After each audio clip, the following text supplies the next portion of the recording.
my name is Iona and today I wanted to talk about 5 things that I did not know about chronic illness until I became chronically ill. So this is my first video, you guys have not met me before. My name is Iona, I'm 23 years old and I currently suffer with FND, which stands for Functional Neurological Disorder.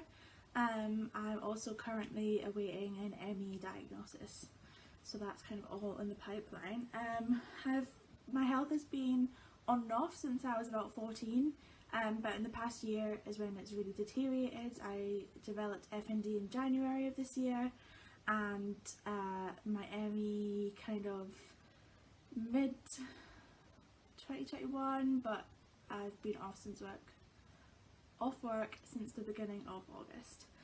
So I wasn't shy to the chronic illness community. I followed a lot of chronic illness bloggers and content creators on YouTube and on Instagram, but I guess I didn't really understand it. I thought that I did and I didn't.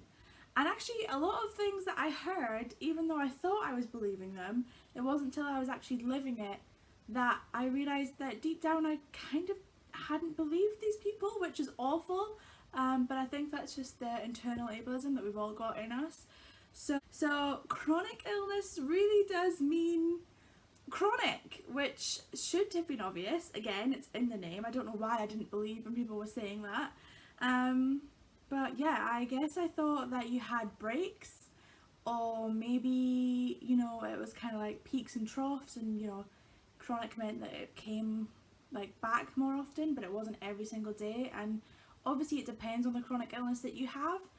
You might have an illness that is more like relapses, rather than a constant set of symptoms or illness.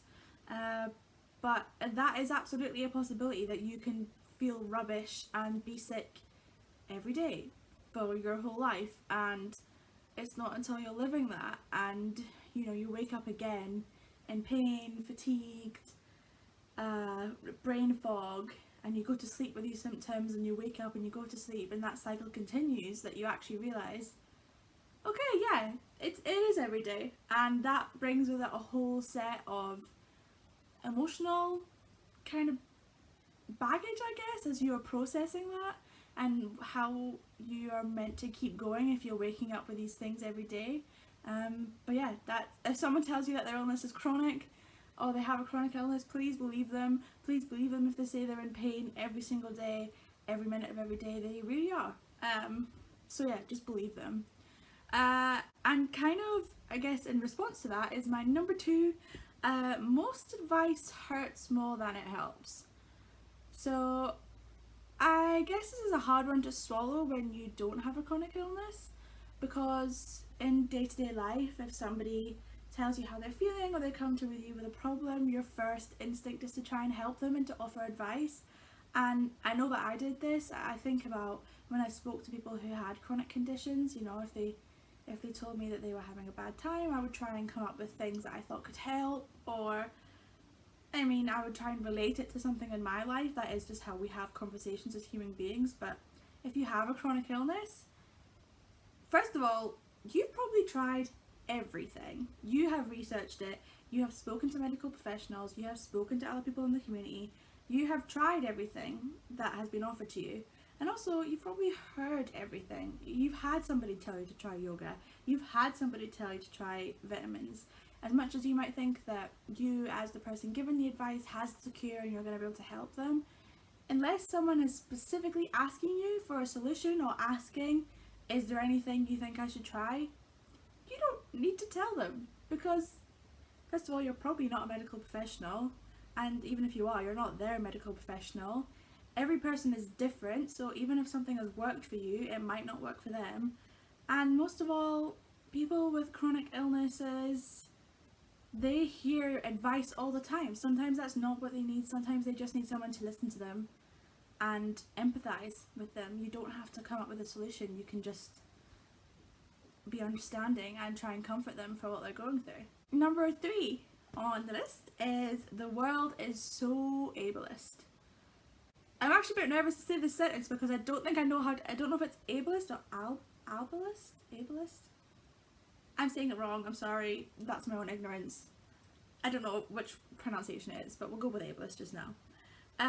Yeah, the world is so ableist, unbelievably so. Again, it wasn't really something I fully understood until I became disabled. Even again, when disabled creators said to me that they had experienced ableism in the world, I thought it was, you know, kind of small pockets of it, I guess, and like just a few ignorant people. I didn't realise that systemically the world is ableist. It is not designed to benefit disabled people. It is designed to discriminate against them. It is not understanding. There are a lot of views about what it means to be disabled and who and what disabled people are. A lot of conversations around disability doesn't actually include disabled people, and yeah, I guess I never realised the level of discrimination that disabled people face every single day. The whole, and I really, when I say systemic, I really do mean it. The whole world is not built for disabled people, and that sucks. And as well as the chronic symptoms that you are dealing with and everything that comes along with that, having to fight everyday ableism is just an extra layer of crap that disabled people have to deal with. And yeah, I could talk about that all day. On the list, which is the world is not accessible, and this is directly tied into the fact that the world is ableist and there is systemic discrimination against disabled people. The world is not accessible. There are so many places that even if they say they're accessible, they are accessible by, you know, they'll have a disabled toilet but it's locked all the time, so you have to ask for a key, which just adds an extra layer to having to get into a toilet that you need.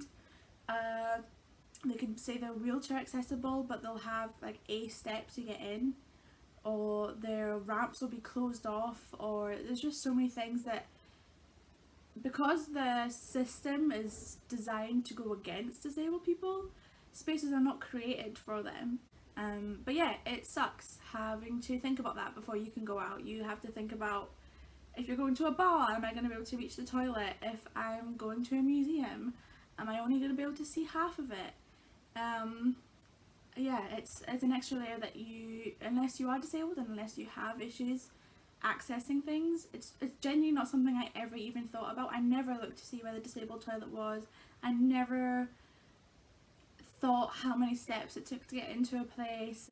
Yeah, and fifth and finally, chronic illness is expensive, like really expensive, and I don't think it's something that's spoken about a lot. I think because there is still a lot of shame and discrimination around disabled people and money. You know, you have people who believe that disabled people are just scrounging to get benefits and that they're committing some kind of fraud by pretending to be disabled and pretending that they can't work so that they can get money. I don't know, there's just this idea that disabled people are scammers in some way. So yeah, chronic illness is expensive. It's expensive in that you lose out on income a lot of times if you're not able to work or you're having frequent times off. It's expensive in that you need equipment. If you need if you need mobility aids, or you need you have like supplements or specialist equipment in your home to get into the bath, to cook, all kinds of things. It's expensive in that, again, if you can't access an area, there's only limited numbers of areas that you can get into, and it may be that you don't have access to the cheaper places and you have to pay to get that access.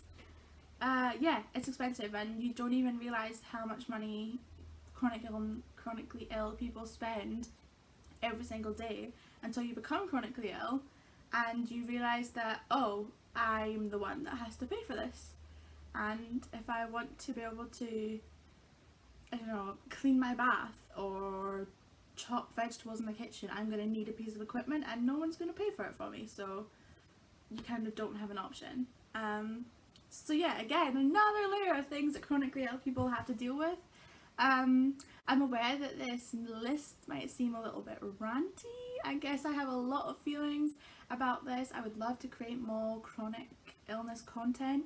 I do have an Instagram, Iona is still trying, where I talk about my experience being chronically ill and all the things that I feel about it, and I would love if you could check that out. This is obviously my first video.